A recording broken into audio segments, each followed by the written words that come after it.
G'day, listeners. This episode is proudly brought to you by our major sponsor, supshq.com.au.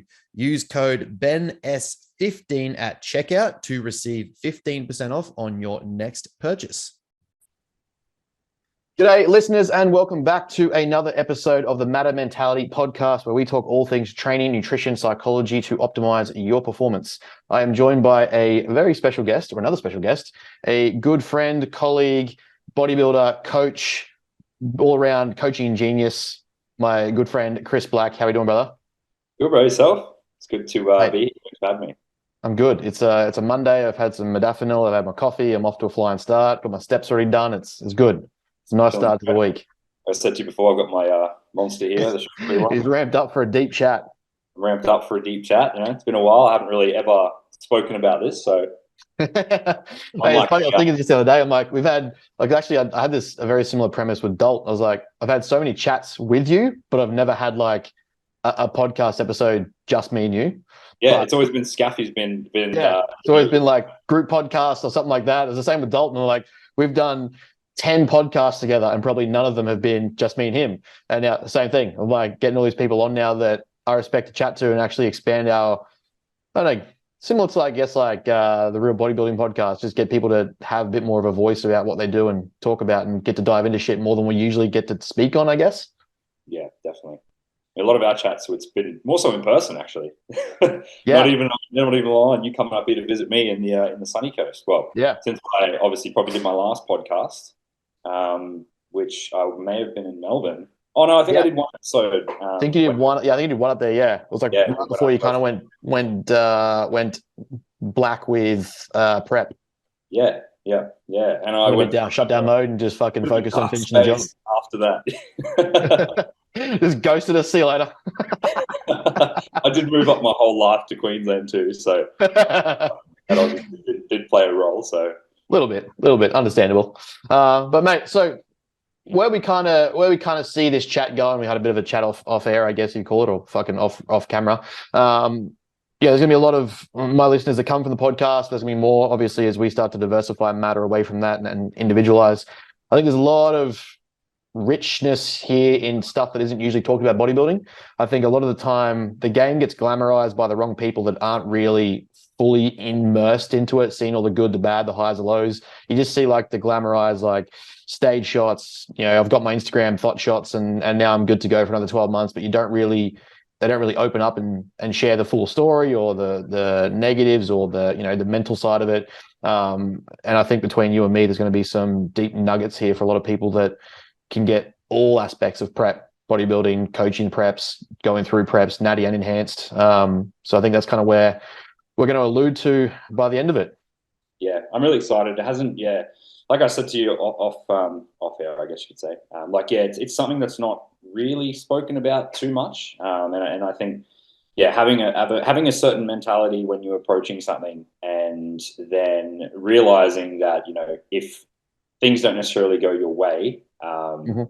yeah, we'll get into that a little bit more in the but yeah, it's definitely a topic that I'm keen to have a good discussion on. So. Beautiful. I'm excited. All right, so kind of get the ball rolling, mate. For everyone who has not come from the Bros with Brains podcast and kind of got a bit of a background on you already, let's just start from the beginning. What I know, you're a cricketer, you're a footy player, you've done a whole list of sport in the past. Give us all a background as to kind of where the athlete side of Chris started and then got into coaching and uni and all that sort of jazz. Yeah, so towards the back end of sort of, or even throughout my whole sort of schooling life, I was very much an active child. Played a lot of cricket, played a lot of, well, when I say football, I mean NRL, like rugby league, not AFL. So I played a lot of rugby league and stuff like that too. So, obviously after I started training sort of around that time to sort of put a bit of size on for footy because I was not a big kid. I was probably like, I don't know, the day I first stepped foot in the gym, I was maybe like 65 kilos. Yeah. Yeah. So then obviously imagine that on a rugby field, like you're just not a very Yeah. big, so I don't even know how old I was at that stage. I must have been like maybe 15. So pretty much I've basically been training since I was 15 years old, pretty seriously. Mhm. I'm now 28. So I've been training for sort of a lot of years in the gym. Obviously dealt with my fair shares of sort of ups and downs, training, life, all that sort of stuff as well. But finishing up grade 12, I moved away to study my first degree. And that's where I sort of got into bodybuilding really seriously and really put my head down there and just started working. Within my first degree, so I studied sport exercise science. Did that with a dual degree with business. I competed for the first time. So the first show I did was actually an untested show. I didn't know there was a difference back then. I just sort of rocked up. 8-week prep, I sort of went down from I must have been north of 100 kilos down to 75 kilos in about 8 weeks. Fuck. So I really I Sent suffered it. more than I've ever suffered before in that prep. And yeah, as you can imagine, it wasn't the greatest year in terms of, or greatest semester in terms of university results I've ever had. But I didn't care too much about that at that stage. I was more just focused on bodybuilding. Yeah. So yeah, anyway, I competed in that show. I think I come third in that show. It was an enhanced show and I was natural, so I didn't really Fuck, know. that's awesome. So it's not too bad. What federation was it? I don't even remember what it was. I don't even think it's around anymore. I think it was just like a one-off sort of show that they had in Cairns, NP or something like that. Oh, NABA maybe? Maybe some sort of NABA affiliation. I don't know. Yeah, I can't even remember what it was. It was years ago. Yeah, right. That must have been 2013, I think it was. Years ago. That's actually 10 years ago. That's a decade, yeah. Thinking about that now, because I still feel like that same sort of 17, 18-year-old kid when I did that first prep. And then, yeah, I went on from there to compete again. So that's when I was sort of first introduced to the whole, flexible dieting thing from, the likes of a friend of mine, Gurjit Singh, actually. He competed in that same show that I did in the first one, and I could not believe the level of conditioning that he was in. So I messaged him and I was like, oh, bro, what the fuck? What did you do? How did you get so peeled? Whatever. Just pointed me down the direction of 3DMJ, Lane Norton, Eric Helms, all those guys. And I just learned as much as I could. Did another prep. This time, obviously, dieted for a lot longer. I was competing at what's called the ICN. Now it was INBA back then. Yep. Before they sort of changed their name, I competed in that federation. After I competed in that year, I got in the first time I got in proper, really good condition.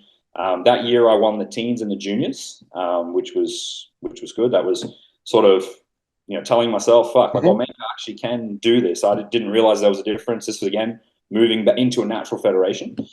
And then the following year I prepped my first client while I was studying as well. And that was Big Az. And then he also won, he won the teens at the ANB and also won the teens at the INBA. And also, one of the only guys I know that's ever been drug tested at a natural bodybuilding show because, well, he just looks like a freak. So I can understand why they obviously drug tested him. But yeah, look, he did well there, and that was sort of like my introduction to coaching. So the first person I ever actually coached properly was to put someone on stage, and that's sort of when I fell in love with it. So I then obviously finished the degree in sports science. So and then I moved down to Melbourne. That's obviously where I met Big Scaffy and stuff too. Started working at Strength Lab and obviously still work there now. And then, yeah, I recently moved back up here. And, yeah, I'm actually studying dietetics, an honours degree in dietetics now. So just started that. So that should be good fun and keep me busy. And I'm sure we'll talk about my last sort of preps that we had, sort of a whole thing there. So there's like a whole conversation we can have just on that's just a bit about me and where I'm sort of at now and where I've been to sort of get here. Brilliant. I mean, there's fucking 100 points there basically for us to even dive into to begin with. But I guess if we take it back to because you're very similar to me in the sense that, you look at pros now, I guess in America, where they've kind of gone from 16, they're all in on bodybuilding straight off the bat, right? You see it Nick, Ian, that sort of jazz. They're always talking about I was bodybuilding from 16 in the gym. That was what we want to do. You're very similar to myself where another course of action led me to bodybuilding where I started originally with sport, I guess in a more athletic sense. I was, rugby league, soccer, touch, AFL, that sort of shit. Were you someone who was quite competitive the entire time? Sport wasn't just for fun. It was I wanted to win. I'm going pro with my sporting career. This is what I want to do. And then it led to bodybuilding, or were you kind of just, let's just see what happens. Everything's a bit of fun. I'm going to try everything out. So no, I can honestly say I've never just done anything for a bit of fun. It could be playing a fucking game of Monopoly. I want to beat you. Like Yeah. I have just an ultra competitive nature, just ultra competitive drive. So like when I was playing whatever sport it was, like I always wanted to be, like not necessarily better than anybody else, but I wanted to like be my absolute best. Yeah. So like I've always sort of used myself as a measuring stick, but Yeah. like it's I've always never just been there to sort of make up the numbers. Like whenever I was playing any of those other sports, like I always wanted to play it as hard and as good as I Hmm. possibly could. So like there's like literally you could ask my mum and dad, it would have driven them mad. Like when I was obviously playing cricket, you know, quite seriously, like I would literally spend hours and hours and hours and hours like out there just hitting a ball on a string, Hmm. practicing like my cover drives, practicing my cut shots, practicing my on and off drives, like just again and again and again. Or I'd be out there with a footy, just like kicking it, throwing it, Hmm. kicking it, throwing it, just like I don't know, just pounding on that skill. I've always just loved the element of being able to train and then get better at something. Yeah. Like I find that in itself just very fascinating, and how like sort of you know the motor learning process works, and how like skill is developed over time for whatever you know craft it is that you're sort of working at. And even now, like if I ever am down the nets and all, I'm like you know practicing a bit of cricket, I'm like I just get super into it, you know, and I get like Yeah. Yeah. with like I get obsessive with learning the skill, Yeah. just continuing to progress that skill. So I very much have that nature in my personality where it's yeah, and obviously there's a double edged sword to that too in every way because it also means that you know you are your own worst critic and you can Yeah. potentially self destroy yourself too if you're not like cognitively aware of these things too. I think. Yeah, I completely agree. It's almost like um, yeah, you can look at it as like a tool or a weapon if you're aware of it, but it can be quite detrimental if you're not. Like, especially when it comes to, you know, being in a younger sport, we get to that point where we're able to, you know, be competitive and driven and like constantly want to get better and better and better. But then you got other people just like, you know, you got Greg, who's Karen's son, who just tells him to go have a good time. And you got guys in the team that want to just have fun. And where they're like, what the fuck are you doing at training? Like, why are you messing around, fucking around, kicking the footy when we're supposed to be doing drills? I was very much in a similar like mindset myself where if I'm at training twice a week and I'm kicking the ball around at home, that sort of shit, like it's to drill in something to get better because that's going to lead to me getting a better play on the field, or you know, be aware of a certain football position and something like that. Where you know it's constantly just getting better and better at something. I wasn't just there to have fun, and I guess like if you're not aware of it, that can take away the fun of early years of life, of skill, of training, of sport. But I guess when you kind of look back on it and you're aware of it, you're like, that was for a point. That was, you know, it was to make me better at something, for me to improve my life.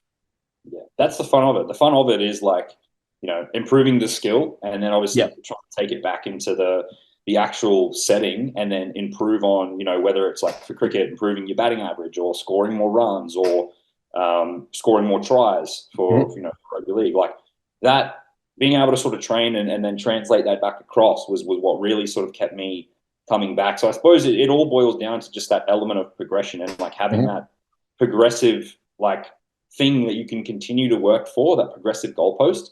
And sort of, I think that, you know, over the last few years, like I struggled to sort of find that Mm-hmm. again. So, you know, it's obviously probably why I've sort of gone back to uni now as well, just to sort of continue to push myself and challenge myself in the right direction. Because I think for me, like I'm definitely the happiest when I have things going on that I can sort of Yeah. progress to and I can push towards. Mm-hmm. Like if I'm just in an environment that I'm too comfortable and that I'm too like, I don't know, it's not even comfort for me because I get anxious when I like don't have Yeah. stuff to do. Yeah. So it's really hard to yeah, it's really hard to just sort of you know when people are like oh you know just take a year off or take 2 years off like Yeah. just that it's like Just relax. I'll take a few weeks and then be like oh yeah but what's next you know and I know Yeah. that's in some people's minds that's like maybe a toxic sort of trait but I don't know it's the way I've been wired ever since I Yeah. was young so it's the only thing I really know. But I'm starting to notice, and you'll probably like, you could definitely, well, I know you'll be able to expand on it yourself as well. But even now coming into bodybuilding, as I was just as much in football and my young years of sport, I've noticed a stark difference in, say, like, let's see, even amongst the populations of people playing the sport or competing, the ones that do it simply for fun and the ones that are doing it for, you know, a specific outcome to improve, to progress, to, you know, win, to get contracts, whatever it is we're doing it for. there's a big difference in the translation of skill. Like it's looked at as almost a negative if you kind of do it for fun, you don't get the like all of a sudden then you don't get the result you wanted. You hear all the stories about how like this is dangerous, this sport's toxic, and it drives the wrong kinds of masculinity. But then for us, like we go into it and the way we look at it, and the most obsessive you can almost be about it. Like literally our entire lives are fixated on these things at the time that we're doing. Yet I see it as the most self-developing and constructive I could possibly do. Like there is nothing more holistically developing, I think, than when I was obsessed with sport and and now that I'm obsessed with bodybuilding and trying to get better. Like I don't see anything else I've done in life be more self-developing than that. But yet you go to those populations where it's just, oh, I just do it for fun. I have some fun. They're the ones I find that end up in a worse position, or perhaps just not even like they don't look at that sense of development as much. Oh, no doubt. Yeah, like I think that's the one of the biggest issues that sort of with society today, I think, is just there is no like development mindset. It's like I'm okay the way I am, or there's nothing wrong with that. If you genuinely want to think that, then that's fine. But like I've never been okay with the way that I am. Like Mm-hmm. I want to get to the end of my life and think, well, fuck, I actually could have done all of these things. Yeah. Then I just didn't because someone told me that it's okay to be comfortable within whatever I am now. I'm Mm-hmm. okay to stay at the same level of intelligence that I am now. So there's no point me studying any further, Mm-hmm. or just like so on. Like that sort of mindset, I think, yeah, has carried me quite well to now. So obviously we'll chat on some extra things I think that sort of have to come into play with that, and where things can potentially fall apart for a little bit. So, but yeah, I think overall you couldn't have said it better there. That's just spot on the money, 100%.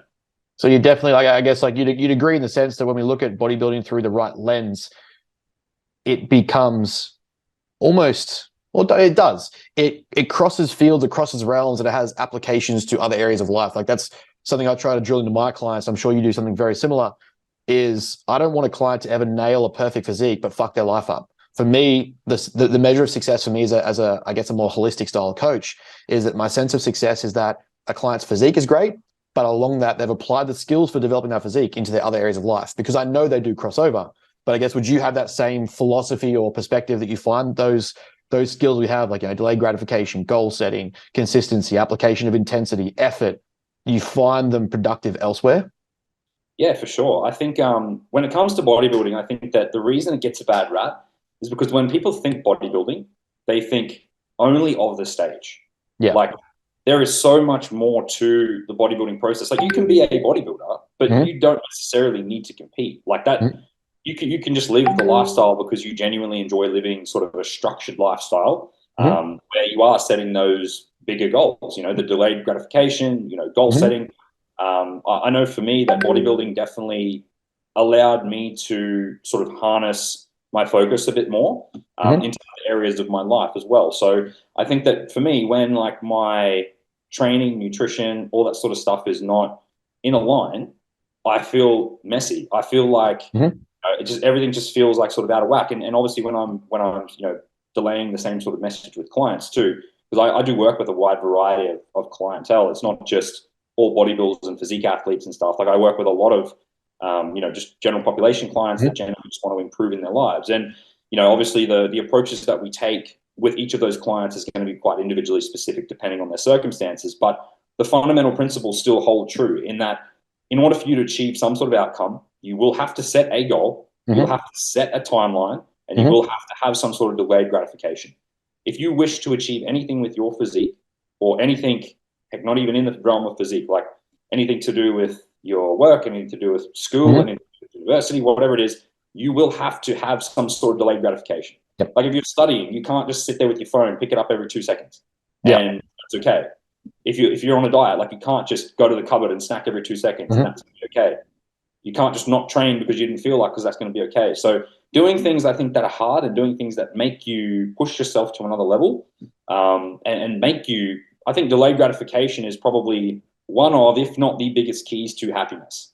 Mm-hmm. Because being able to sort of abstain from the thing that is the thing that you want the most at that time, which is if you're dieting, you want a chocolate bar or something like that, Mm-hmm. uh, or if you're studying really hard for a long period of time, or you're at work and you're just grinding, like going away from that then, and then building that sort of resilience to be able to, you can have it if you want it, but you want to not have it in the moment. Yeah. Obviously working towards a goal at this point in time, I think, is the most important thing across. That's probably the most important principle that I have working with all of my clients is you will need to apply effort and you will need delayed gratification over X period of time, and also even just into behavior change as well. Like eventually that delayed gratification will become, your behaviors will change, and you may not actually crave that chocolate bar. You may just want, or you can actually have the chocolate bar. I'm not sort of demonizing chocolate here at all, but generally, like when you are dealing with someone that has had issues with, food in the past, like there are certain foods that obviously do cause, triggers and stuff like that for them. So, that it may just be a case that they are a tool and that they can't eat them at the moment. So, yeah, I couldn't agree more. The delayed gratification and the tools and the skills that you learn from, or I've learned from bodybuilding and even just training in the gym and that sort of thing are definitely ring true for all elements across life, I think. Yeah, I mean, you wrapped it up pretty fucking perfectly there. Like a really easy like preposition that Peterson talked about once was this. It was a quote that he sort of gave that delayed gratification is essentially gambling, and people don't understand that. And they look at when he said it, it was like almost looked at it as a negative way. But he's like, you got to realize that it's especially with people that are in the accepting the way you are kind of deal, and the acceptance and stagnation and kind of maintenance, if you will. They're gambling that where they are now is good enough that they don't need to improve for the future, and their future standing won't be impacted by the decision they make now. We're gambling that where we're trying to go and what we're trying to achieve is going to improve, provided we make the sacrifice or trade-off now. So we're essentially like investing that coin. We're depositing that what would you call it, an admission ticket, if you will, that to get where we want to be in the future, those trade-offs are made here, and we're gambling that that's worth what's to come. Whereas if I find a lot of people that, aren't our way inclined make that gamble that, I'm perfect how I am. I'm beautiful the way I am. I'm happy the way I am. And I'm satisfied where I am. You're trading off here, essentially. So you're trading off the potential future you could have with saying that you're great here and that's going to ride you through the rest of your life. And I think that's like almost a perfect way to put it when obviously, Peterson, smart man, when you put it in that sense of people with like, physique changes, coaching sense, lifestyle, business, education, if you're in that stagnation realm, you're looking at that as I'm trading off the potential development over here. I'm good enough here and I don't need to change by the time I get down the road. Whereas for us, you look at that and go, I'm fucking terrible. If I look at where I was 5 years ago to look at where I could be 5 years from now, if I make that same rate of progression, fucking fantastic, because I was terrible 5 years ago. It's almost like inflation. It's like if you decide to stay the same and inflation goes up, but then obviously, the cost of living goes up, you're not going to have enough money to live. So if you are willing to change and adapt and improve your education and do all of these things, then unfortunately you'll stay the same and probably end up going backwards, unfortunately. So it's funny because across all these people that we watch that, everyone demonizes as toxic and fucking anti-masculine and the wrong type of message, like your Goggins, Alex Hormozi, Peterson, it's a very similar premise. And I've heard all of them say a very similar sort of like realm of quote around that there is no such thing as stagnation. You're either going forward and progressing or you're going backwards, because the minute you stay still, as you kind of put it, inflation goes up. Now what was here and maintenance is now almost a deficit. You're basically going backwards because what that was worth here is no longer worth that. You've essentially either progressed or you've gone backwards. Oh, 100%. I couldn't have put it better myself there. That's pretty much bang on money. Pretty much sums it up, I guess. But like, okay, so before we go into that reel, because it's going to be a long-winded chat when we really get into that realm of your most recent prep, I want to get a bit more into a little bit around you as a coach. Because I've seen a very, I would say, healthy maturity progression since knowing you. Even like obviously that's applied through the things that you've gone through, that you start to see some things with different lenses and that sort of stuff. But going from your first client being a prep client, that's obviously set a pretty high, I don't want to say bar or expectation of standard of client, especially one that does really well. You've kind of got that taste of it now. How have you, I guess, progressed from that first client getting on stage as is killing it, and now you're just progressing to, I guess, where you are? Like, what does that progression look like in terms of you as a coach, that philosophy and kind of how you do things? So I think for starters, making mistakes. So really, when it boils down to it, if you are starting with a prep athlete or preps like I did, you're automatically looking at things through a bodybuilding lens. Yeah. Regardless what the person's goal is. You obviously have a set sort of mindset in the way that you approach things. You just think that, oh, if I set the plan, everyone's going to be able to weigh this. They're going to be able to do that, do this, regardless of their sort of circumstances, which, obviously, when I was 19 or 18, 20 years old, obviously over the last sort of 10 years, there's been a lot of maturity there, and not just sort of the coaching, but the way that I approach everything, I guess. So I think with the coaching in particular, just being able to have the ability to work with so many different types of people over the last however many years it's been that I've been coaching now, was the key to really being able to sort of like, I have this woman who had this similar situation to this woman. So like I can start to draw draw parallels between different situations. And then also too, just like being empathetic towards different situations. So like, obviously dealing with, say, a contest prep athlete versus, say, like a mother of three, those situations are going to be very, very different. Stark difference, obviously, like even just some simple ones like that, people might not think of. Like, if you are going to be weighing food, like they're likely cooking for a family. So like, what are they going to be able to? Are they going to, have to cook a meal and separate on the side by themselves, while they're also sitting, bouncing baby on the knee, and they've got two other kids running around? Like, it's a very, very different game, and you have to understand how to approach it for that individual client and those individual set of behaviors, right? Like, and also too, what progress looks like for that client, because obviously an athlete that's getting on stage, the goal is to be peeled. A mother of three, her goal is not to be peeled. She may just want to lose 5 or 10 kilos and lose baby weight and feel and look a little bit better about herself. So obviously those two goals, and understanding where the different tiers are for what's going to need to be done in terms of, because obviously something has to be done to get a result. There are many different ways that we can go about it to get that result. And I think that in itself is probably where the biggest maturities come from, is being able to individualize between different scenarios. What's going to suit this person best? Not necessarily what's going to be best on paper, but what's going to be best for the individual situation. And I think that in itself, like a lot of my education, probably over like the last sort of 5 years in particular, has really, really been around lasting behavior change, been around, sort of how to approach different situations for different clients. And I think, a lot of that, you do learn through time. And obviously continued research. These days we have a lot of different really good educational avenues as well. So I obviously put a lot of time and effort into continuing to progress my education, not just being like, oh, well, I got a client peeled once, so when you can't. I actually think it is more difficult in some senses if you're working with the right person in a general population setting, where you have a lot of previous behaviors that need to be unraveled.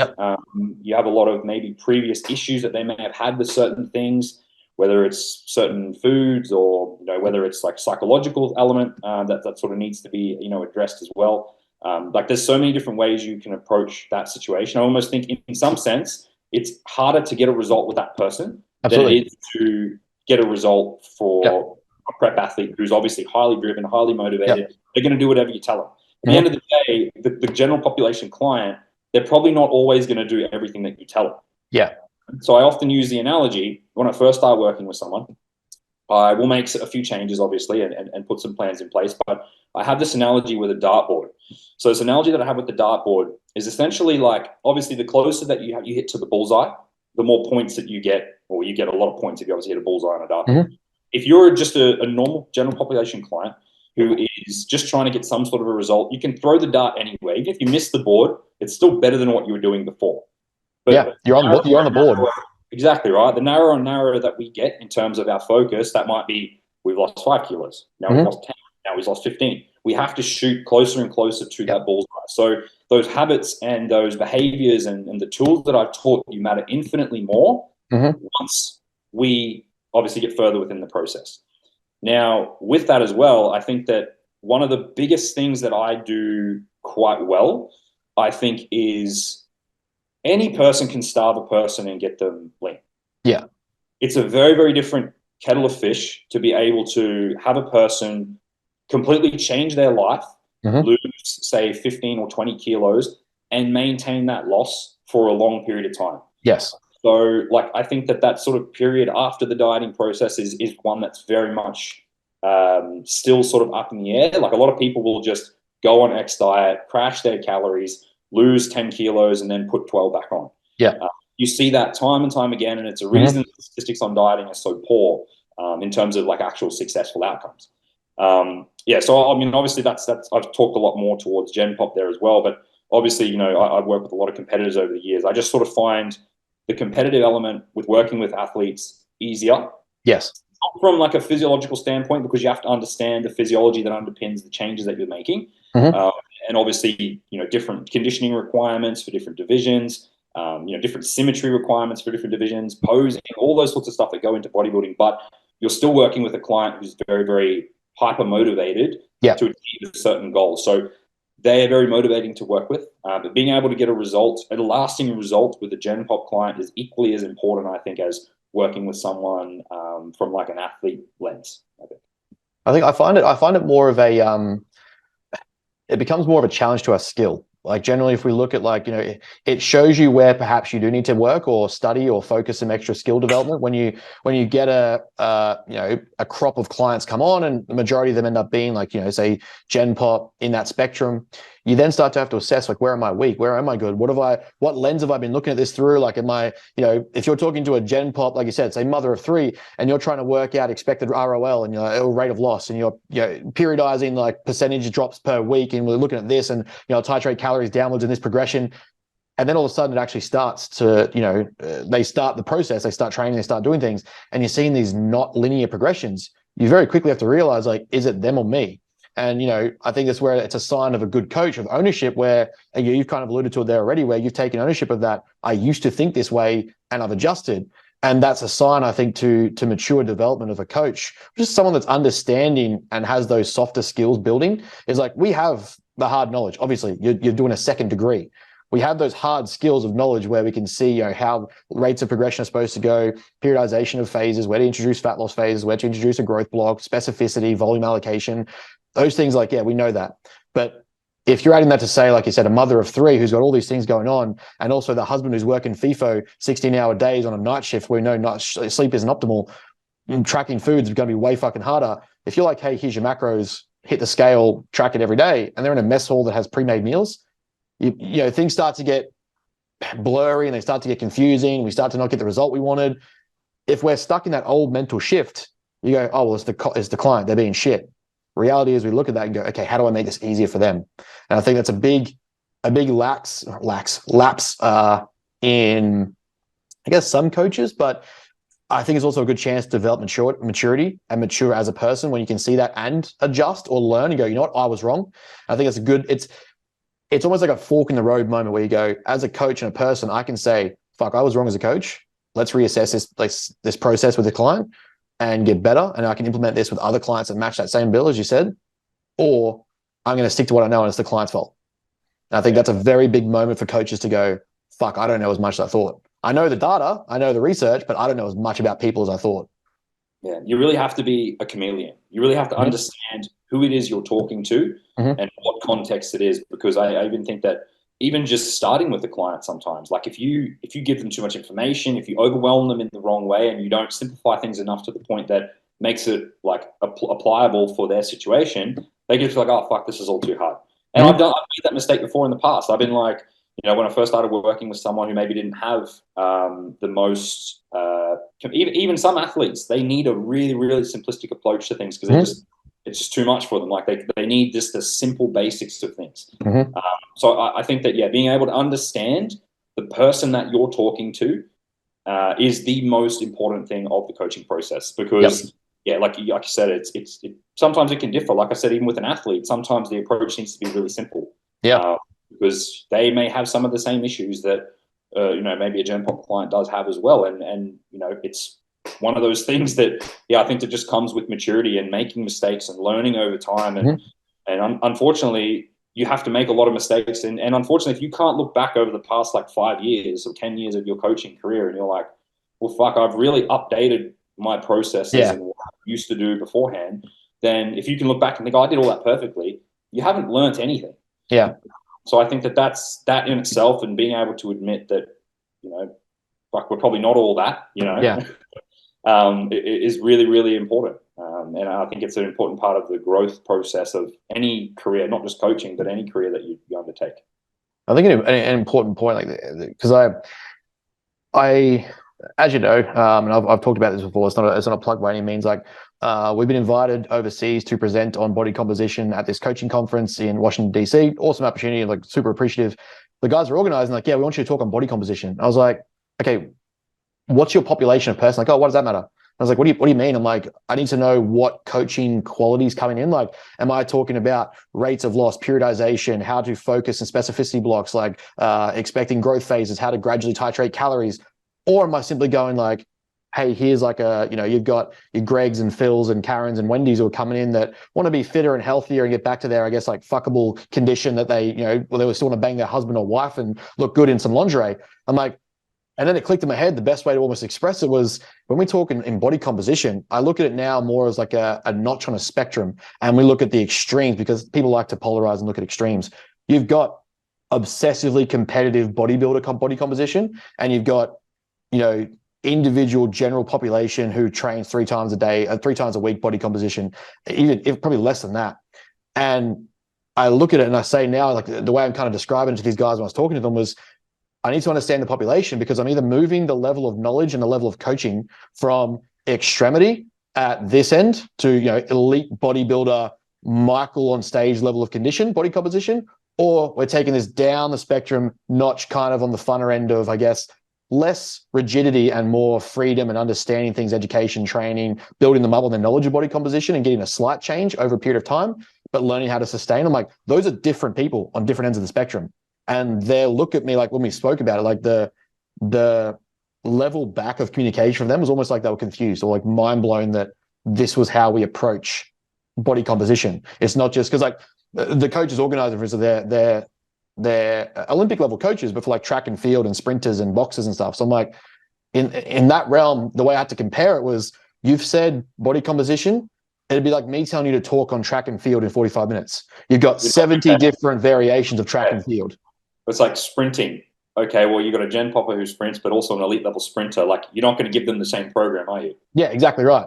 And then on top of that, then multiply all the other track and field sports. Is it sprinting, hurdles, high jump, long jump, fucking javelin? Like that to me was like, when I could put it that way, it made sense in my head that that's how I view, and by the sounds of it, a very similar lens to yourself is, I've got this person that fits on the body composition spectrum. What notch am I coaching them based on the level of their goal and their lifestyle and who they are as a person? Because that then changes everything. Yeah, 100%. I couldn't agree with that more. Yeah. Alrighty, so we've just come back from a mutual piss break. We are all bladder things. All about the bladder things. We just kind of touched on there a bit more about, I guess, well, it kind of ends up being a very aligned, I guess, sense of coaching values from, I guess, shared between both of us, which I think is where I hope the more holistic approach of coach starts to develop. I see that being, where I want to develop matter, and the education we put out, the content we put out, is I think that becomes the next sort of standard of coach, that you can be flexy with your clients, you can be adjustable. It's not just like, we can systemize things to a degree, but eventually at a certain point at the end of that system, it has to be individualized to the person and their goal. And with that, I think you start to become a better coach and you impact more people and make a bigger change. And that's what I want to see in coaching. Yeah, definitely agree. It's, that's just, I think that where the space of sort of coaching, has been heading, and like, obviously I've watched it sort of develop now from far. It's actually been a lot of years. Now when I look back, I'm like, fuck, that's actually a long time. Like when I first started, it was just like online coaching wasn't really a thing. Same. I still remember like the first coach that I ever had was like, it was an online coaching thing that I did after I just can prep myself for that, the ICN or IMBA show. And I was working with Nathan Wallace for a decent amount of time. Oh, Nathan, yeah. Yeah, I think it was like, I was still at uni at the time, so I can't remember how long it was for. But it was all sort of just very new, and it was all like really like, online coaching was literally just for like competitive athletes or bodybuilders or whatever of that nature. There was not really a Gen Poppy sort of thing going yet. That's only really developed like in the later sort of stages. And I also think that something that I would love to see regulated in the future is some sort of a minimum barrier of education, Mm-hmm. because you're fucking with people's lives essentially. Yeah. And so I think that some sort of minimum barrier of education should be required, and I would like to see the system a little bit more regulated in the future, Mm-hmm. because like yourself, we've spent thousands and thousands of dollars on Mm-hmm. in order to get to where we are, to get our Mm-hmm. skill set to the level that it needs to be. Whereas obviously these days, some people don't have literally any qualifications Mm-hmm. to do what they do, and they just are earning hundreds and hundreds and hundreds of thousands of dollars. Like, it's like essentially going to see a mechanic who's not actually a mechanic to fix your Yeah. car. You know Yeah. what I mean? Like, it's yeah. Like, I think it's just one of those things I would like to see regulated a little bit more, and have sort of a minimum barrier of entry, Mm-hmm. and requirement for entry, because for a lot of people, you have a good physique, you've got a big following. Coach. Whether or not you have any knowledge or not doesn't Yeah. really matter. You're going to get people that are like, well, how did you do that? It's just no different to like buying a nice car. Just because someone bought a nice car, doesn't necessarily mean that they're in the best financial position to obviously have that car. Yeah, exactly. And like one of the things that worries me, to kind of wrap up on the coaching spectrum side of things is where I'm taking my degree and I'm taking my education, I'm still making sure that I'm up to date and varied in my certifications and regulations with things like nutrition, with coaching, with strength training and stuff like that. But when I speak heavily on the stuff around psychology and client issues and client problems and overcoming those adversities or having tools in place to use, I'm spending thousands, as you sort of said there, thousands of dollars to be educated in what you might call the mindset space. Yet I refuse to call myself a mindset coach. But I'm seeing I start to see these people look at almost like physique coaching or like online coaching, and they start diving into this realm of I've had a good life and I overcame this and I had a win, therefore mindset coach. And you start to see people make these very dangerous points and topics of conversation, sure, with best intent, but we start to see people all of a sudden online coach is also a lifestyle coach and a mindset mentor and telling you how to deal with your relationship and your divorce and your depression. And I'm seeing people try and cure things that are, psychopathologized issues that are, go get some more sun. And did you wake up and see gratifications today? Like, sorry, but in the realm of coaching, you're just talking about physiques or, your nutrition. Like, don't get me wrong, we definitely have a lifestyle aspect to what we do. But if you're not going to go study those things, like you're stepping out of the barrier there where it starts to get dangerous. And, it's almost it's been like this dangerous swing. I don't say dangerous, but it's been this big swing of people have started to recognize how much psychology and lifestyle factors play in the role of a client. But instead of actually learning them, they've just gone, oh yeah, I know about that. I'm going to fucking teach you how to flip your entire life around. Divorce your wife. Get rid of her. It doesn't matter. She's holding you back. Come on, man.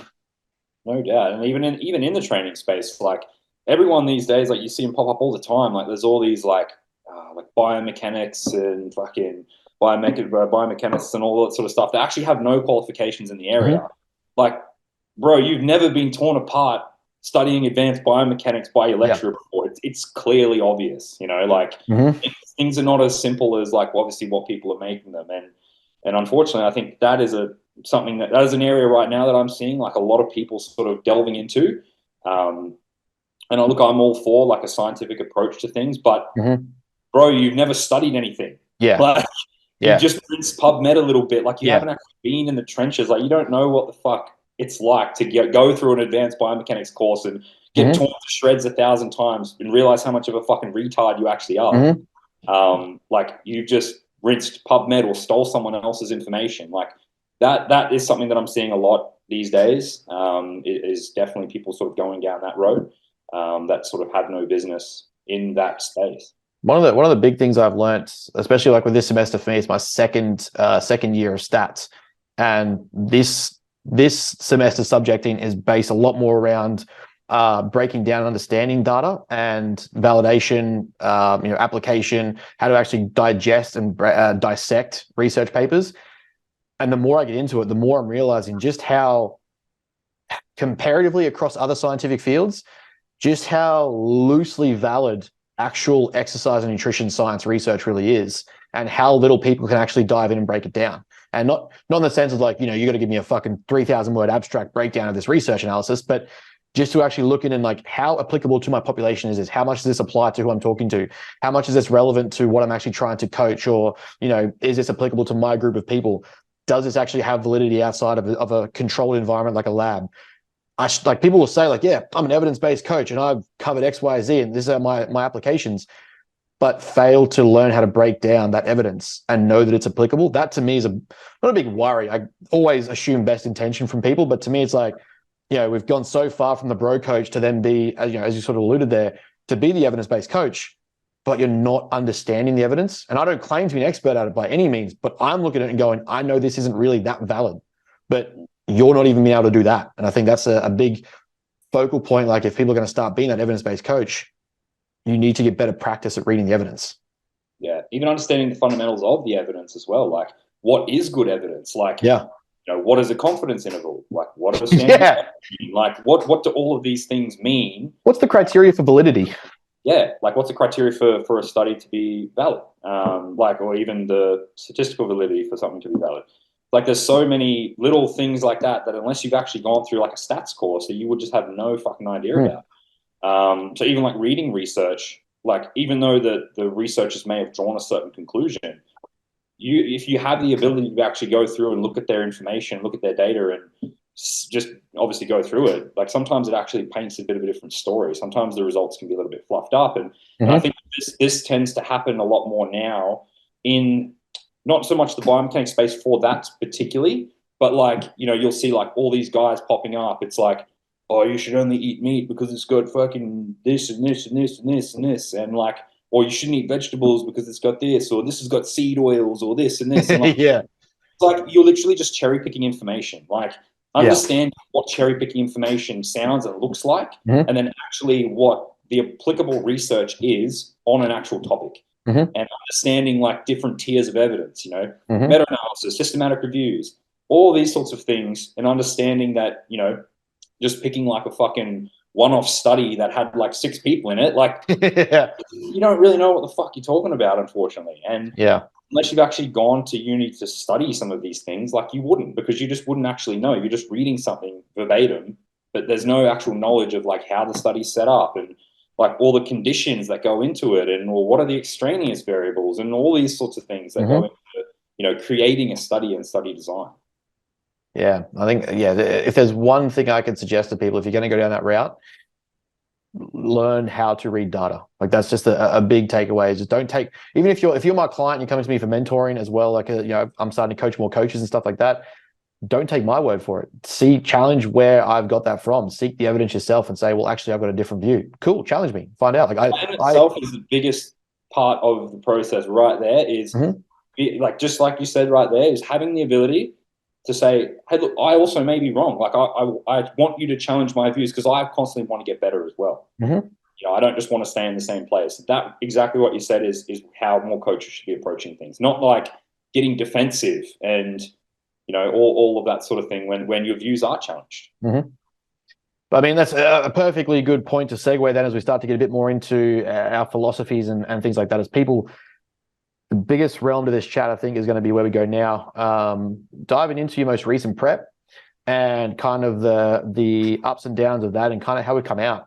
Because I've seen we had this big chat at your house when last time I came out for a big training session, sort of spent the day together, and we had this big sort of like hindsight is 2020 reflection, sort of, this new philosophy approach of Chris.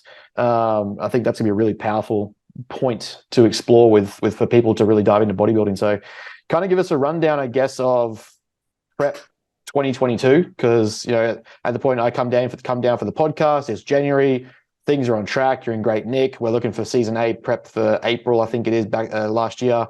And give us a bit of a run through as to where things go from here. Yeah, so I mean, obviously there's a lot to sort of unpack there. So I think it has to start back at the beginning.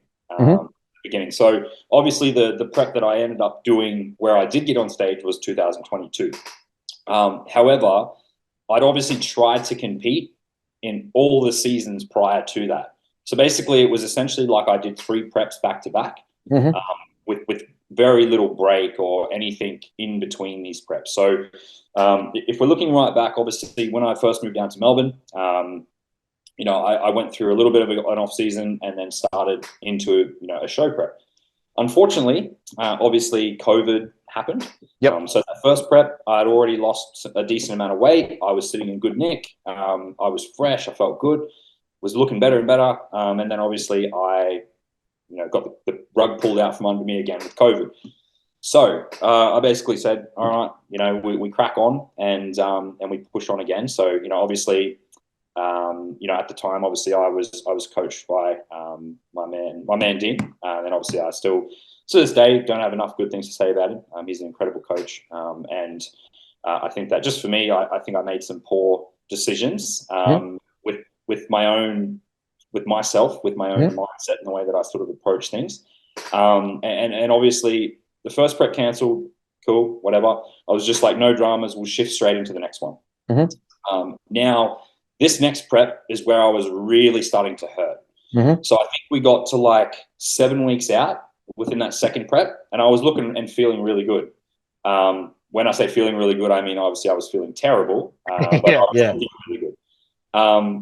And I was looking better and better. My physique was changing. Everything was sort of going the way that we wanted it to. 7 weeks out, COVID cancels us again. Now I'm sitting there, I'm in a position, I'm absolutely crushed because I've literally worked so hard over this past, a year and a half or more working towards this one specific goal. And it hasn't been able to get done. And obviously this is at the detriment of my own mindset. I should have probably, in hindsight, at the end of that second prep said, look, let's take a bit of a break, a bit of an improvement phase, have a bit of a health phase there as well, and just run a bit of time between these two preps. Because anyone who knows doing preps back to back to back is just never a good idea. You're already carrying so much systemic stress and fatigue over from each one. And obviously after you've gone through a prep, you should have a bunch of time, in a health phase or, time spent off. And basically I decided, I was like, no, look, I've come this far. Let's go straight into another prep for Cincinnati. So everything was cruising along nicely. Obviously that's when, at that time, we were obviously doing the Bros podcast. We were checking in each week. And by this third prep, like the start, everything was going well. Everything was cruising along nicely. I would say everything was going well until about probably 4 weeks out. And I remember this very, very clearly. So I remember at the time I had 3 clients competing at an ICN show in Victoria. We were 4 weeks out. So I had Jess and Emily and my fiance Emily. So they're all competing at this ICN show. They all did very, very well. If not, they won, or if not, come second, or narrowly missed like an overall title. I was so stressed on the day, like obviously because I, had 3 clients. I was fucking 4 weeks out. I was just like beside myself. Like I was just, obviously when you're at a show and you've got multiple clients competing, it's never an easy task at the best of times because you have to be sort of here and everywhere. You're trying to pick multiple athletes for different divisions, timings, different divisions. So yeah, ultimately, that show I remember very, very clearly. We sort of got home and I was very, very wrecked. I was very, very tired at the time. And then I sort of woke up the next day and I was still feeling okay. Obviously went and trained. Everything was all good. And by that point, I started to get like a little bit of like swelling in my ankles. And so I thought, oh, that's pretty weird. Like, it's never really happened to me before. Whatever, I've come this far, sort of just continue to push on. And then like it just mentally, I sort of started to go downhill very quickly. So I think that what had happened is the accumulative time of all of these years that I'd obviously been, in a deficit dieting, pushing towards a whole bunch of things. I just ended up in a position where my body was just under so much sympathetic stress that things just started happening to my body that had never happened before. So I started experiencing anxiety really badly, which I'd never had before in my life. And that was off the back of probably, I remember sitting on the couch, and this is sort of where it gets a little bit deeper, and where things really started to go, pear-shaped form. With the ankle thing, I was like, oh, okay, whatever, that's a bit weird. That's fine. And then I was sitting on the couch one night, and me and Emily were just watching like a show, and I was eating like my last meal for the night. And like everything just started to go like real fuzzy. and like all my skin went like prickly white hot, and I felt like my heart racing, just like in this panic. And I was like, look, I'm fucking either I'm having a heart attack here or I'm having a panic attack. And obviously, logically, I knew that I was having a panic attack. So that was the first time that I'd ever had a panic attack. Mm-hmm. And that moment really, really resonates in my mind because it very much did cripple me. Mm-hmm. Because I don't know if you've ever had a panic attack before, or Mm-hmm. any of the listeners, but if you go to experiencing something like that, the worst part of it is not the panic attack. It's the fear of having another panic attack. Yeah. So the problem was, and this is where things sort of really went pear-shaped, was obviously I'd been under a lot of stress. I had swelling in my ankles. I had like a bunch of sort of edema. I was cruising along quite nicely until that point.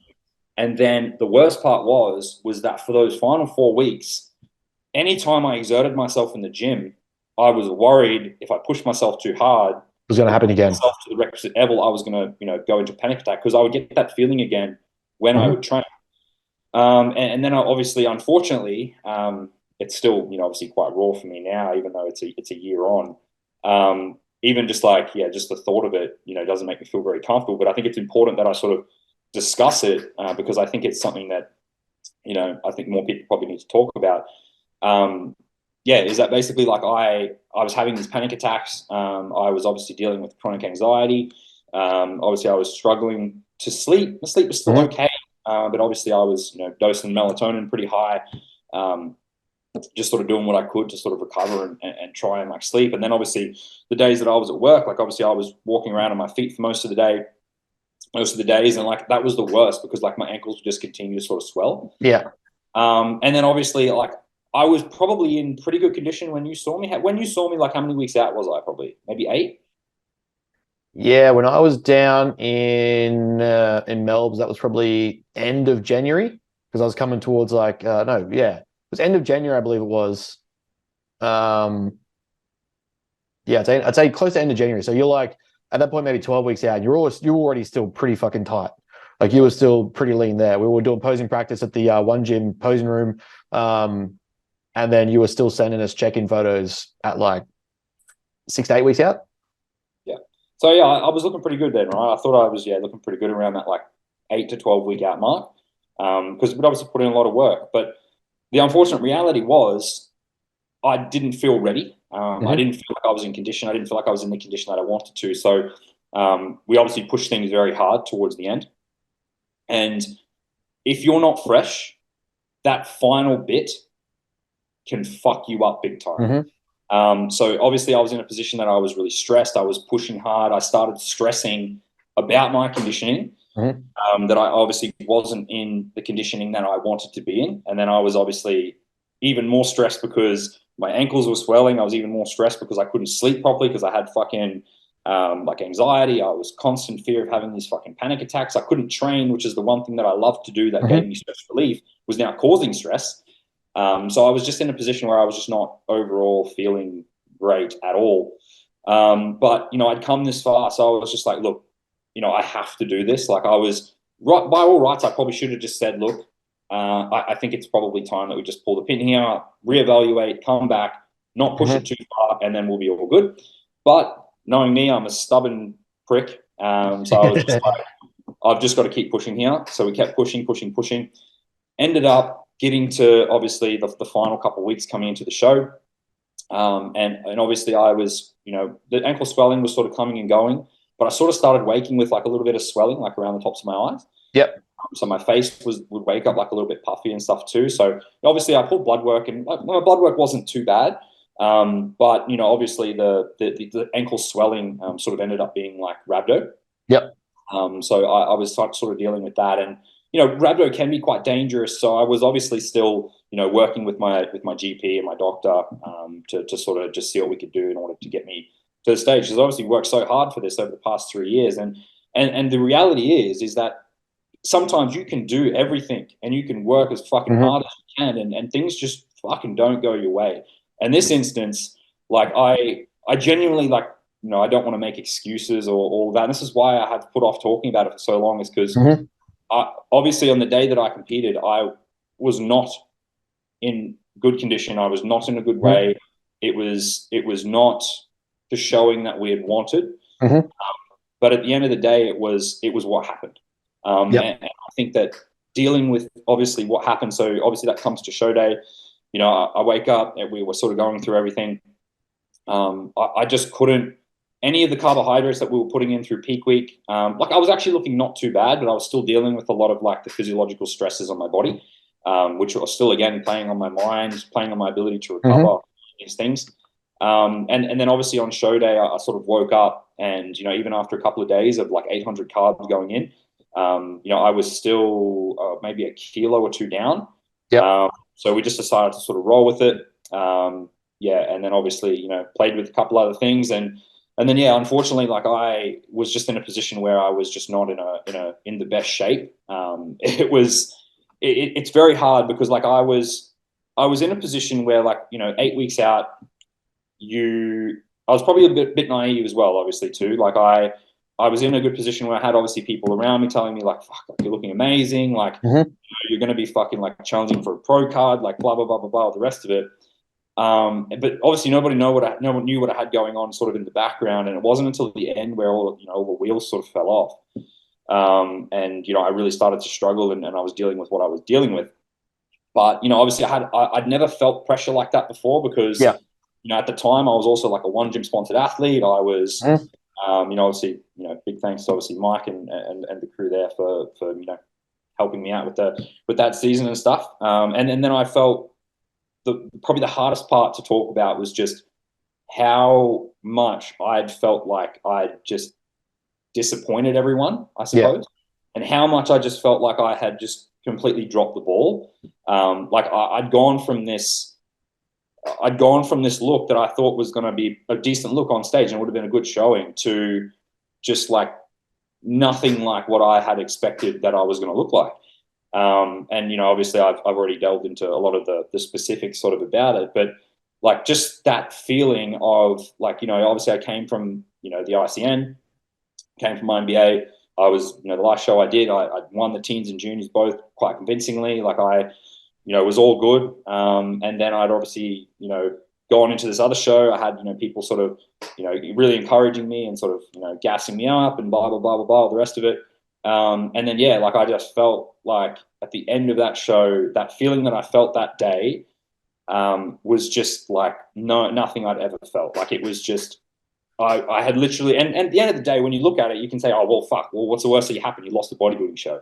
But to me at that moment in time, it was everything. Yeah. And it was everything to me because like, you know, I felt like I had just let so many people down. And I really thought that I was going to deliver something that was going to be something I could be proud of ultimately. Yeah. Like, you know, yeah, everyone wants to win. You know, you'd be fucking kidding yourself if you're doing a bodybuilding comp and you don't want to win. But more than anything, I just wanted to feel and look a certain way on stage. Yeah.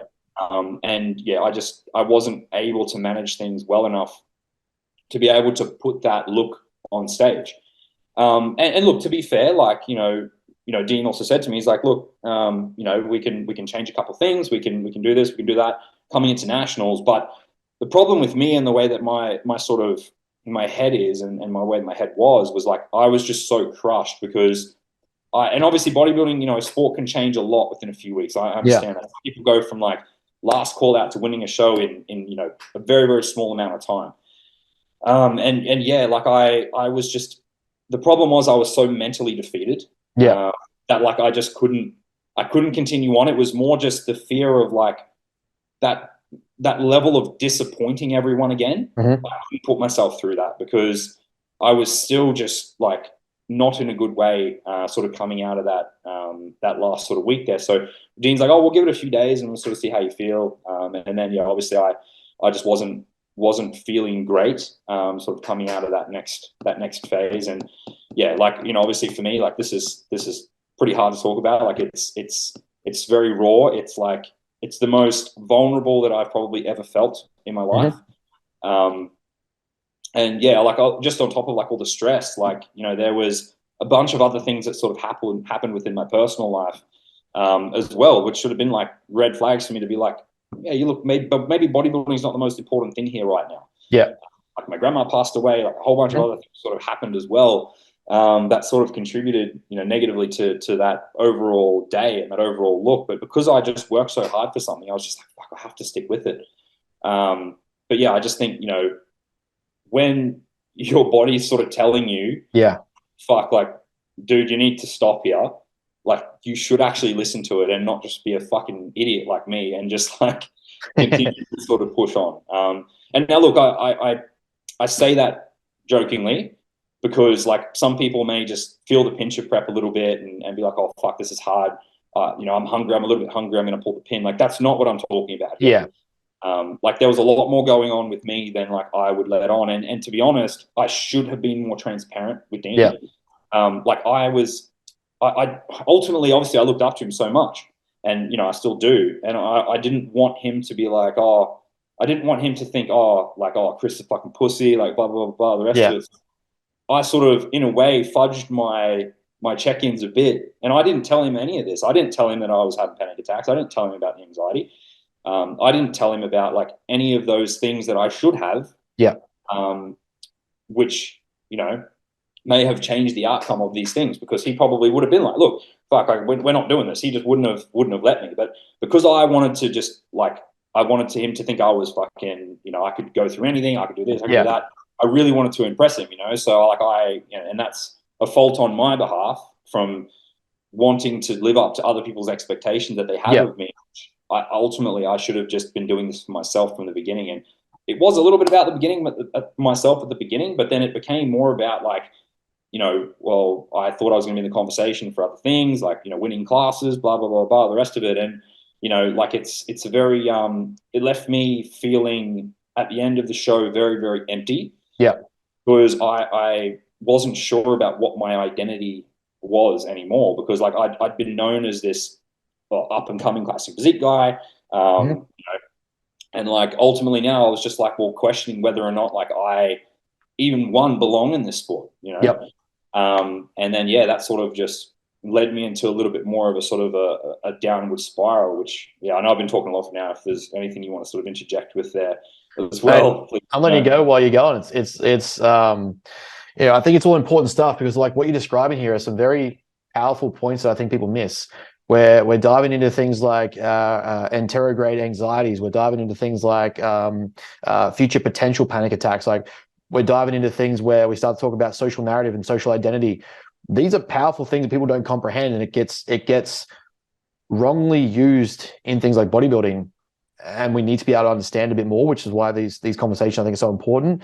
Like when we look at like say anterograde anxiety, we're talking in the sense of like a future anxiety. So when we look at anxiety, it's kind of like past experiences and there's future experiences. There's things that we're fearful of happening that we're going to try and protect ourselves from. And then we're looking at things that we're fearful of that have happened before, where we've developed a response to. So, if you've been beat up as a kid or, adolescent, you get fearful of, certain environments or people or being in certain places. And that starts to resonate with you as you go on.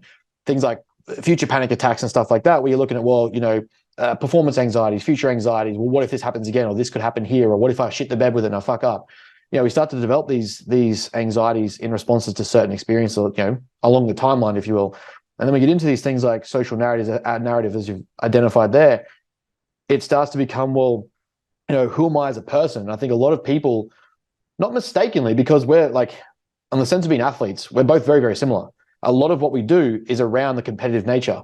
I have spoken on before where I use competition at uni, where if I'm in new to a class, or like I know I'm going to suck at a subject, I'll pick out the person in the fucking front row that I think is going to be the biggest nerd there, that's going to be bigger nerd than me. And I'm going to compete with them about being the bigger nerd and make sure that I pay more attention in class. I do more of my assignments, more of my study. They have no idea, but I'm making self-development of uni a competition to make me stick to it. Now, is that positive and potentially going to be detrimental? Fucking absolutely, it's going to be detrimental potentially. It has that risk, but that's who we are as people. That doesn't mean that's how everyone is as people. And when we start to get this way, we have these identities that we create, or we start to project. The second that challenges or gets challenged, or something comes in the way that might disprove that identity or starts to challenge that narrative, the ego kicks in a negative way and starts to get very defensive about it. We start to get to that point where we've got to essentially push back and say, no, this is who I am. Or, we get very stubborn and stuck in our grounds and go, no, this has to happen. And there is that line, like you sort of alluded to there, where, being hard and pushing through is the foundation of grit, determination, or self-determination, resilience. We want that. But if it gets to that point, like you said, you kind of alluded to there, where there probably is that line or that point of no return where it's like, hey, this is probably the line where it's not just being resilient, it's actually being stubborn.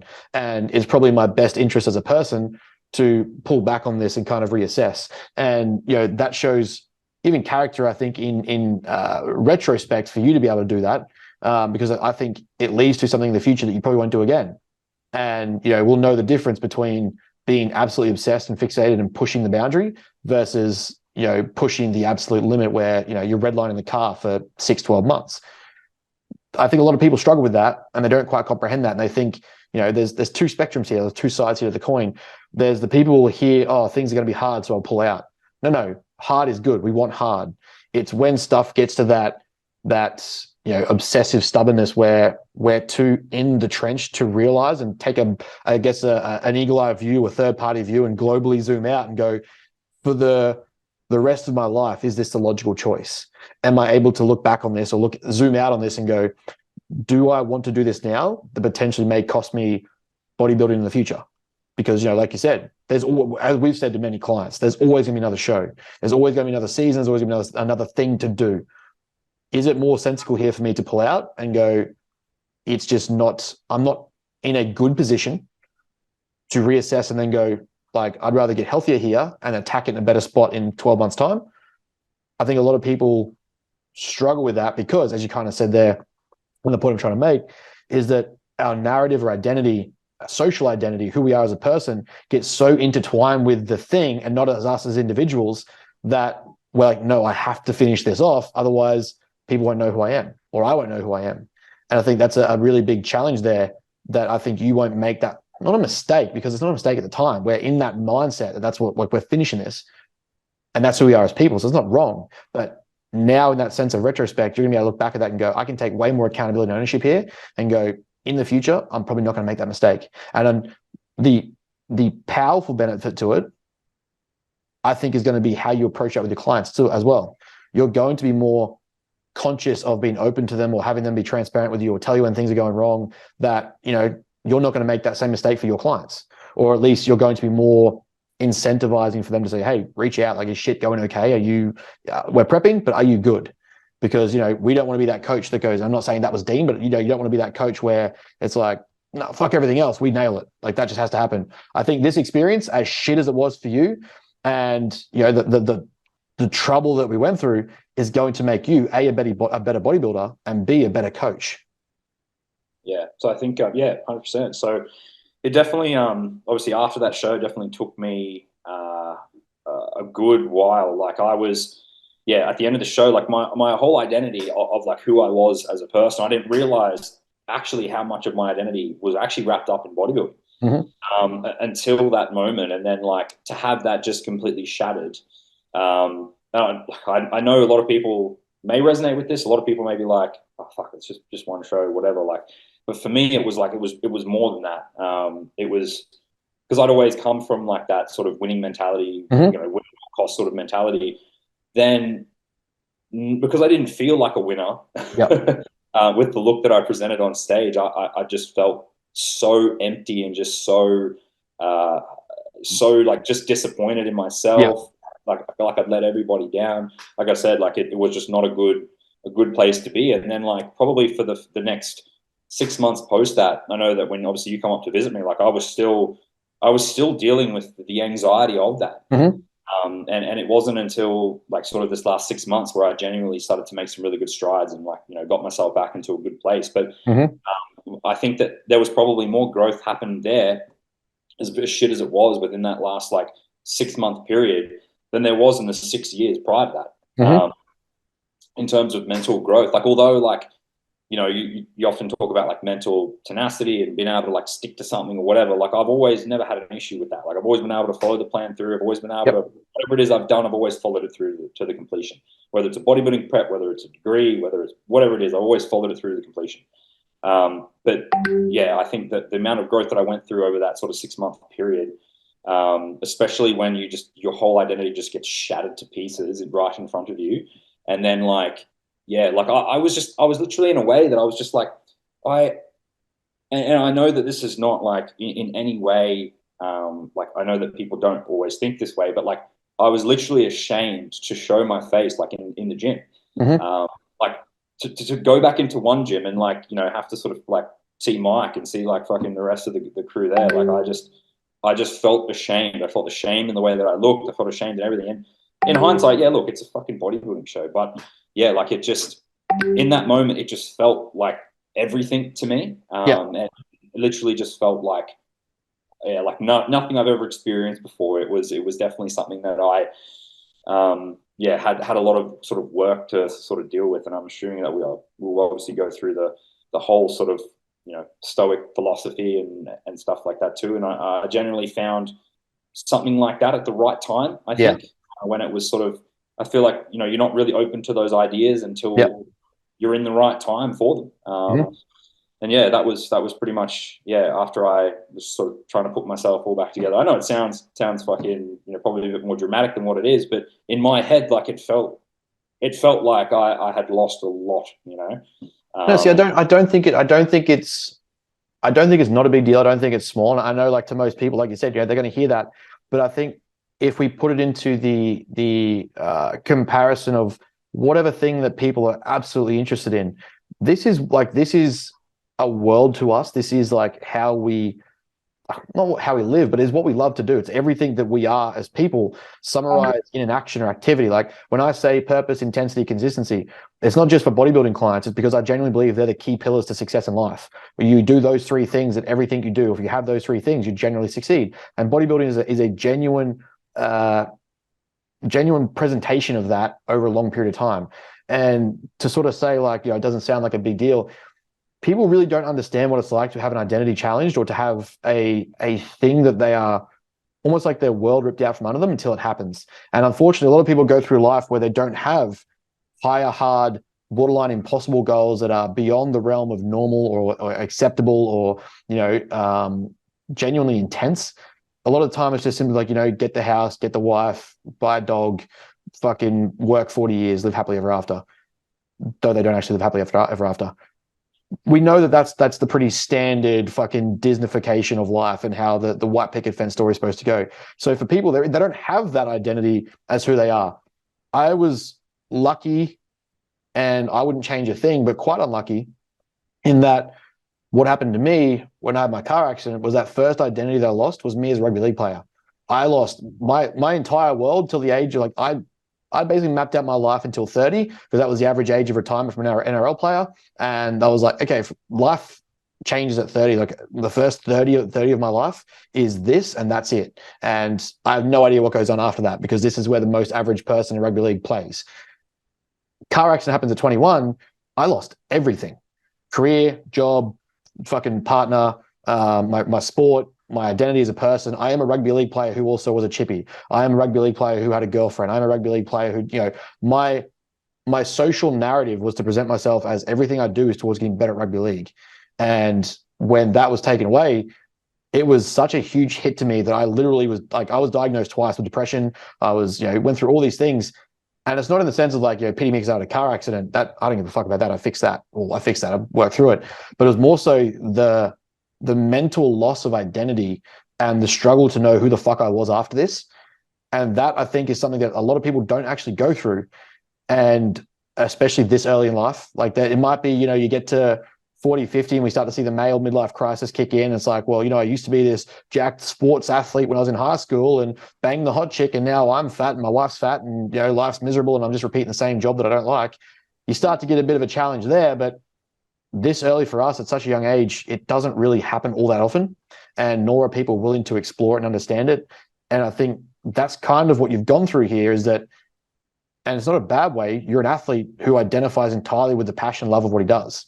And that was, in a sense, at that moment, taken away from you because after 3 years of building up to this culmination or climax of events, it didn't land how we thought it would. And that's led to you being like, well, fuck, everything I know is a lie. Is this even what I'm supposed to do? Why the fuck am I here? And all of a sudden you have this entire internal challenge. And introspection is a hard fucking thing. And I don't think a lot of people grasp that.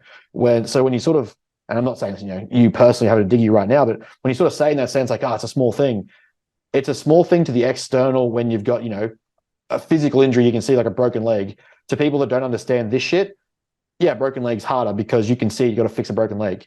But trying to explore these things and understand who you are as a man and a person after this has been taken away fucking challenges every part of your being and whether or not you still want to be here. Like, I can genuinely admit losing rugby league made me consider, why am I still here? And that's a sad reality to say at 21, that I'd almost given up the next 60, 70 years of my life because I was like, well, I've got nothing else. This is what I do. And I've now lost that for the entirety of my career. That becomes a pretty hard place. Like, I talk about it pretty openly now. I don't really give a fuck. It was like a very serious moment at the time, but like, I don't think a lot of people go through that. And what you're describing is literally that similar premise at the time for you to say, maybe this wasn't for me, or this whole thing was a lie or a charade or, fucking scam. I'm not who I say I am. I've got to contemplate with this. People are going to look at me differently. And that all stems from that internal projection of the narrative you've created of yourself. And it becomes so much about who we are and what we do and everything we love, that you're now assuming that everyone else is going to think this thing about you isn't true, or that you're lying, or that you're, a fake, a fraud. So it's a very real conversation. It's a very real point to be in that I don't think a lot of people understand. Yeah, and it's also what another thing that was hard for me as well was, well, because obviously, I was an athlete, a bodybuilder, or whatever, and I also was a coach. Yeah. My identity was also now tied in with work. Yes. So that was one of the hardest things is like I couldn't get away from it either. Yeah. Because now I'm like, well, fuck, like I'm a shit athlete. Does that also mean I'm a shit coach? Yes. As well, so you're having these thoughts as well, and you're kind of like juggling these things, and it really that was probably the hardest part. Like, it probably wouldn't have had as much of an impact on me if it was just like, okay, well, Monday morning I go back to fucking whatever job it is that I do that's not the fitness space. That probably would have been a bit easier, but I found it extremely difficult because then I felt like an imposter in my own body. Mm-hmm. And that was probably the first time in a long time, considering the amount of fucking time and effort and money and energy and that I've put into my education and all that sort of stuff. I'd felt like I just didn't belong. And I felt like that, like I was this just wasn't for me. And yeah, I don't know. I just fucking just threw it all into a heap, and I was just like, well, fuck, what am I going to do here?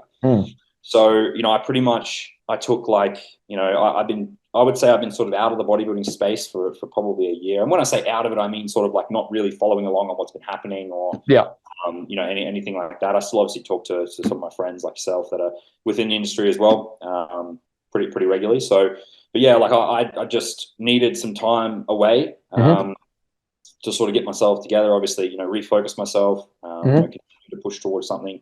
And then, everything little by little starts to just fall back into place again, So, obviously, I had a few coaching challenges there as well. So, that sort of same year, at the end of the year, I had obviously Azza and Troy both competing at, Queensland's and Nationals. And then, I think it was something that really allowed me to sort of step forward and realize, oh, fuck, like, maybe don't be so hard on yourself. Yeah. Obviously I ended up, Azza obviously ended up winning the novice national title. And then Troy obviously placed third in the Masters. So, like that built me a bit more of that self-belief that I previously had back into myself. But like, I can genuinely say I didn't feel like myself for probably a good 6 to 12 months. And only now over the last, probably few months have I really started to be able to get myself back to where I was before. Which was, not dealing with any sort of anxiety, not dealing with anything like that, because that was the hardest part for me, because my entire life up to that point, I'd never dealt with anything like that. I'd never dealt with any mental health issues. I'd never sort of experienced what people mean when they're like, oh, what does it mean to have anxiety? What does it mean to do this or that? I'd never experienced that. And it took me, like a lot of conversations with, people close to me, and a lot of, I suppose, self-discovery in a way. To be able to sort of, drive myself forward and realize that, hey, look, you're the only one in control of this process. It's your decision and your decision alone whether or not you decide to push on here or whether you decide to not. And, for me, like I can't stay away from bodybuilding. Like it's something that I've loved. And I've loved and I'll always continue to love it. You know, like I've always been the guy who will buy the Olympia stream every year. I'll always be the guy who, you know, used to read all the magazines. Like I was back on the fucking bodybuilding.com forums before that was cool, you know, like doing all of that stuff. I was there. Yeah. And I guess that was probably a big reason as to why it crushed me so much when things didn't go my way. But yeah, it was. I think we've covered a lot of good stuff there. I think, yeah. I think there's an important little transition here before we kind of wrap up, and I think it's the post show period. And it was a very big, I think a proud moment for me. It's not as any sort of like I'm your senior or anything like that, but in the realm of what I study and I focus on, when I'd come up there and you started showing me some of the stuff that you had been reading, diving into, and looking more into, like to me, that's the stuff that I push when people are ready. I think I genuinely encourage that level of exploration and understanding, because it is very profound, it's powerful, but it's also deep and requires a lot of open thought. But seeing you with things like meditations, with 365 days of stoicism, 365 meditations from Ryan Holiday. Is it Ryan Holiday? No. Yeah, it's Ryan Holiday, isn't it? Daily Stoics, Ryan Holiday. Yeah. Yeah. Sorry, Daily Stoic, 365 days, Daily Stoic. Yeah. These things that it's a level of philosophy that I don't think a lot of people are prepared for, but it's where extreme ownership and accountability lies. It's where things, we start to realize what we're in control of. We start to see these things. And what I'm talking about here, listeners, is Chris's discovery reel of stoicism. And it's something that I think everyone who's followed me for a long enough time knows that I'm a big proponent of. I don't refer to myself as an entirely absolutist in stoicism. I take a lot and I self-apply where I need to. I think there's some things that we quite can be wrong in stoicism. But at the same time, there is so much about it that literally changed my life after Dad passed away, and I knew that I still wanted to prep and do that sort of shit. Once I got my hands on it, and in the realm of what I study, seeing people be able to recognize that, like yourself, it was, I would say, probably one of the best times you could possibly discover it and really be open to that conversation. Yeah. So obviously I'd seen you share about it, quite a lot on your stories, and all that sort of stuff. It was a conversation that I had with Troy, my man Troy, who's a good mate and a client of mine as well. When we were at Nationals, obviously, I was peaking him and Azza for it. And, obviously he had dealt with a lot of traumatic things that have happened in the past. So Troy, he's like, in his late 40s now, absolute great bloke. And he obviously, has delved, quite deeply into the whole, stoicism sort of philosophy and all that sort of stuff too. And really sort of, opened my eyes to things a little bit more. And I was just like, oh, okay, well, what is this? So, I started doing a little bit of sort of research and stuff about it, and, started to buy a few books and started to sort of read some of the things towards some of the philosophies, around stoicism.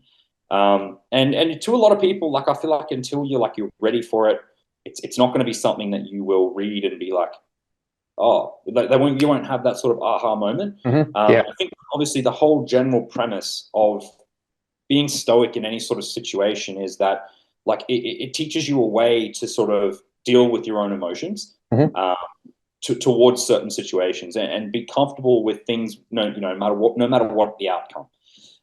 So it's I suppose it's hard to sort of summarize in like a few sort of words, but the easiest way that I sort of describe it to people are that, like, it's one of those things that it's a tool essentially in the belt. And again, like I said, a lot of the Stoic philosophies, some of the things will resonate with you and some of them won't. And I think the more that you read into Stoic philosophy, the more you'll realize that that's also okay. Yes. Because the Stoics, unlike, say, Buddhists or stuff like that, they believe in sort of everything in moderation, I suppose. Whereas, like, the Buddhist, for example, you've got to cut this, you've got to cut this, you've got to cut this out of your life. Whereas, to be Stoic is more of a mindset and the way that you sort of approach your life and the way that you approach situations. So, obviously, and I'd heard Troy say it, when I was sort of peeking him or going through things, I would often say to him, like, oh, what are your expectations for the show? Like, what do you think is going to happen? Like, all the rest of it. And he basically said to me, he's like, well, I don't really have any expectations. Regardless of what the outcome is, I'm okay with it. And that in itself, to me, watching someone be able to say that before a show like a fucking Nationals, and even Queensland's, and as a too, obviously has gone, through some big self-development over the past, like, few years as well. But just being able to, like, see someone in the midst of it, using and applying those tools, really made me think. And I'm like, well, it really just controls your emotional reaction to situations Mm-hmm. too. So I know that, say Marcus Aurelius, for example, a lot of it, a lot of, the teachings with the way that he sort of approached death and all the rest of Mm-hmm. it. It's basically being okay with, all of being okay with any outcome, I Yeah. guess. Yeah, that really sort of, pushed me down that path. And, I started sort of reading a bit more, and it really sort of helped me claw back what I had broken within myself, I Yep. suppose. And understand that, hey, look, regardless of even if you did disappoint people, what the fuck does it matter? Yeah. Like it doesn't really matter in the end of it. Like whether or not you disappointed someone or you won the show, the next day you still got to get up and do the same shit again Mm-hmm. in reality. So like it really doesn't change anything. Yeah. And like, yeah, you kind of summed it up perfectly there, is that, in 1,000 years, whether you won the show and people disappointed you or not, we're all dead, and everyone that you possibly have known will have died and not had any thought about who you are as what you did at that moment. But yet we place so much pressure on ourselves in that instant that this has to be perfect based on everyone else's perspective. And I think it was a very, I almost teared up a little bit about it when I watched back. So we did a semi-documentary for my prep for season A. And similar to yourself, I've been through 2 preps where COVID had taken it away. And I just said, look, no point stressing about it. Let's wait till COVID's out. Dot went his way and the things he was doing with coaching. I'm like, like now business is going, I want to coach myself. Again, very similar premise I placed on myself. I need to show what I know as myself and how I do things and what I know and understand. And, I kind of went all in, all eggs in the basket, that I need to give my best foot forward in this prep, because that will reflect me as a coach, which will reflect me as a business. And, I kind of went about this, I had written down 2020. It was at uni. I was in front of W Block at QUT, and I remember writing out my 2 years plan of kind of what my numbers needed to be, what my metrics were, what I was going to expect of myself on stage in terms of what I could control. And I created that kind of list of like, well, what's in my control going into a prep? And I had everything down to the T. And I think I got every single box bar first place. And that was, the condition I'd come out in terms of total millimeters, the weight I'd expect to be around on stage, my overall calorie expectation, yada, yada, all these sort of things. The things I can perfect, which will be like, my sleep cycle, supplementation use, being smart with protocols, all this sort of stuff that I could control there. I was like, okay, that's what I'm in charge of. I've got that down to a T. I can do that. And then we look back, I found the folder, because my PC had died, so I transferred it over. I found the folder, and we're talking about it in the podcast. And I said, Phil, the videographer, sort of asked a question like, what are you expecting out of this? And I said, the only thing left to do that I have set out for this prep is to win, and that is outside of my control. There's nothing I can do about that once I know that every box is ticked.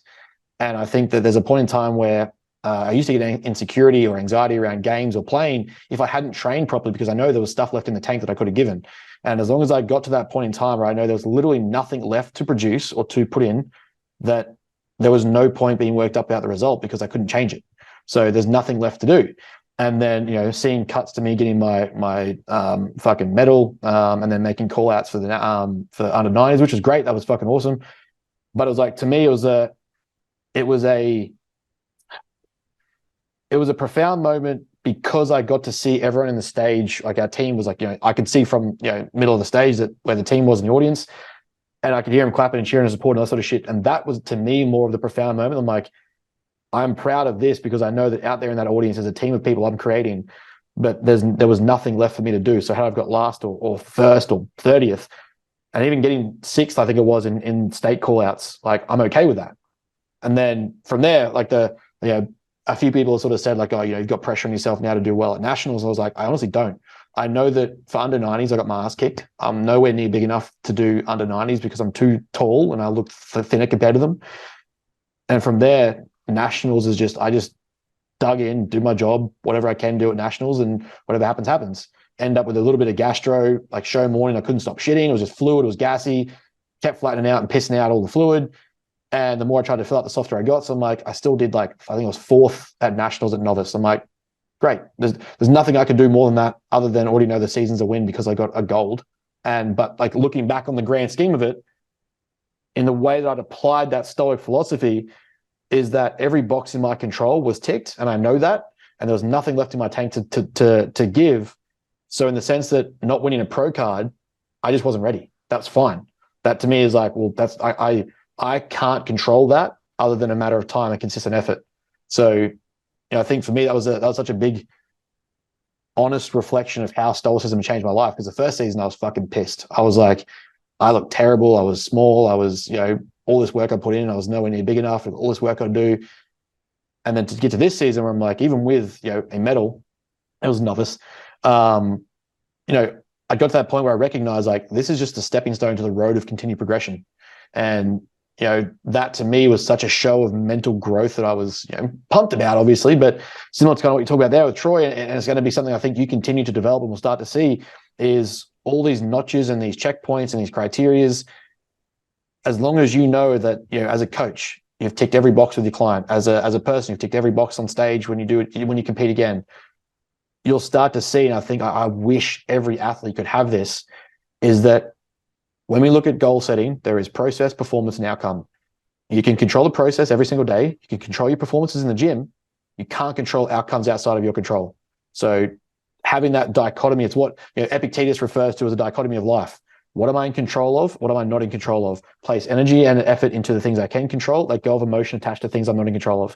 If you can do that, you literally change the entire perspective of how you compete, train, do life, business, study, everything. I didn't get a 7. Great. Did you study every fucking thing you possibly could and you still got a 6? Yep, great. Then you can't be mad you only got a 6. There's just, you weren't meant to get a 7. That's okay. And I think that's such a it's something I see in you that will be there in the future. And that continued development of stoicism as a philosophy that you apply to life, that I just wish so many other athletes and coaches learnt without the need of adversity, without the need of trauma and horrible experiences. But, I think that's such a powerful place of reflection for you to get to and be able to start taking that on board, is that it's going to fucking change the trajectory of your life. Yeah, it definitely has. Yeah, for sure. It's changed the sort of trajectory, I will definitely compete again at some stage. I do want to, but I want to do it for the right reasons as well. So I don't want to go at it before I'm fully ready. Yes.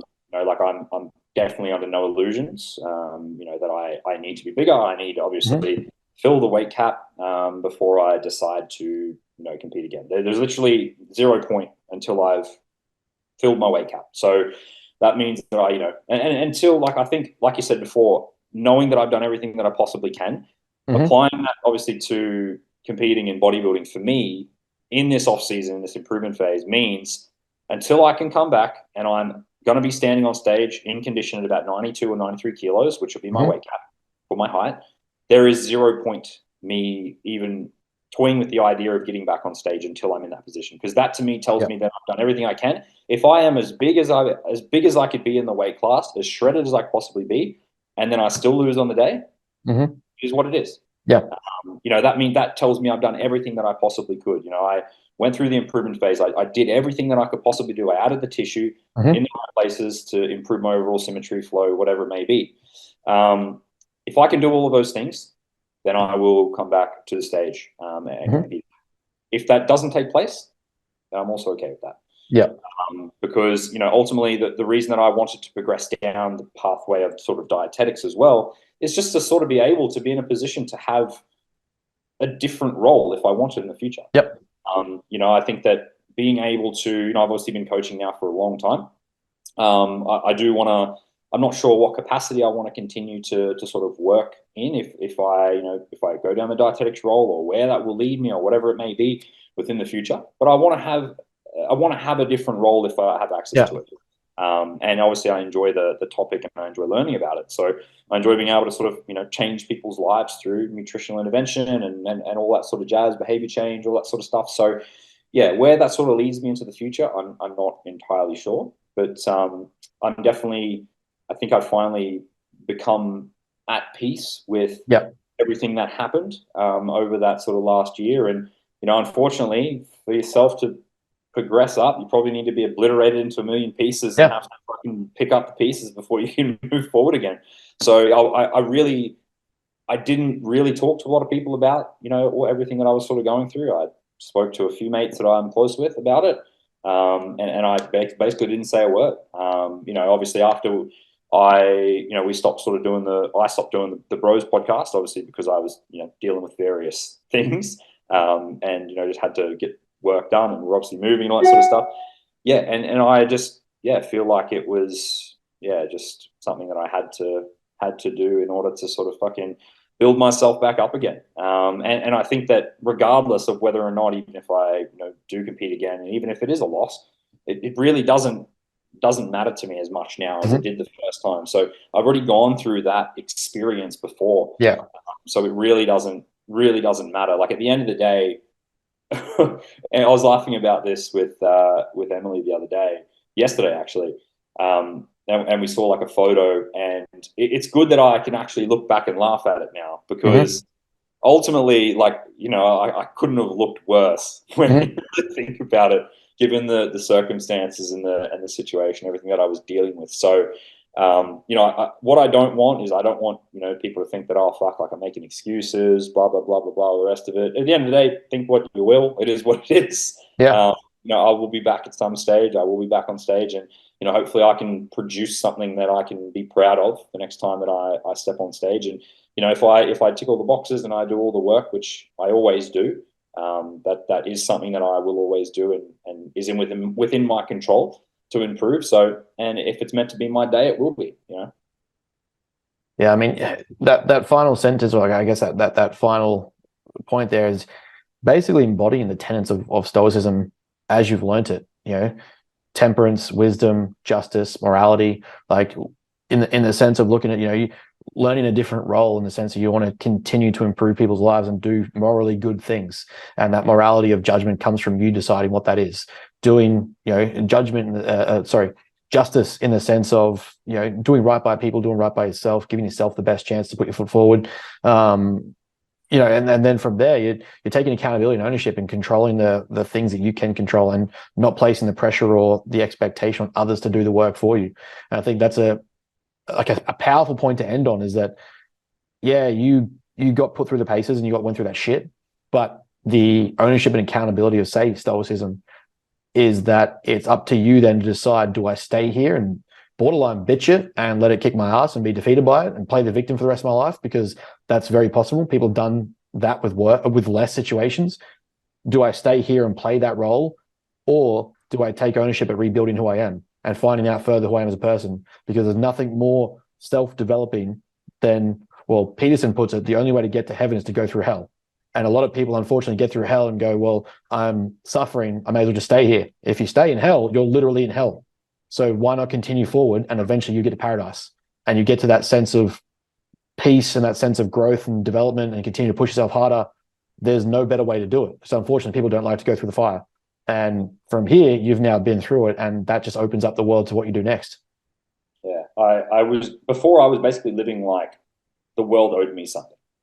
You know what I mean? Like, I was living in a way, I was just like, I thought, because of how hard I was working, and, you always think you're fucking working harder than the next guy, whether it's true or not, you don't fucking know. I thought the world owed me something, and I was sort of living that way. Whereas now, like, I understand that the world can be a fucking cruel place in the wrong, under certain circumstances. So, more than anything, I think I've just learned about not taking stuff for granted, I suppose, even the small things, and also just that the world does not owe you anything, and it can be a very cruel place. So, ultimately, understanding that impact, and the way that you control yourself, and the way you can control everything, and controlling what you can control, I should say, is the most important thing. So, yeah.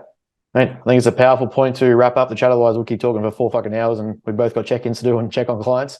Mate, I appreciate your time and the honesty and openness. As you said, we haven't really had a chance to talk about this before. We talked about it when I sort of came up there after it all happened. But I think this opens up a lot of dialogue for people that possibly just look at bodybuilding for the stage and think it's all fucking glitz and glamour, without realizing the entirety of what goes into it, and what can go into it, and what can go wrong as well as go right. I think that opens up a lot of conversation with people to just be a bit more aware that it's not just makeup and pageantry day. But yeah, to kind of wrap up, where do we find you? Give everyone a chance to follow your shit and where you're going and what you're doing. Yeah, so obviously Instagram is probably the main thing that I'm active on these days when I have time. I'm not like a massive social media person, so I don't post all the time. But sort of any sort of coaching inquiries, you can reach me through my page, Coach _Chris Black. And yeah, that pretty much covers it off, Benny. Thanks for Beautiful, having mate. me. I appreciate your time. My pleasure.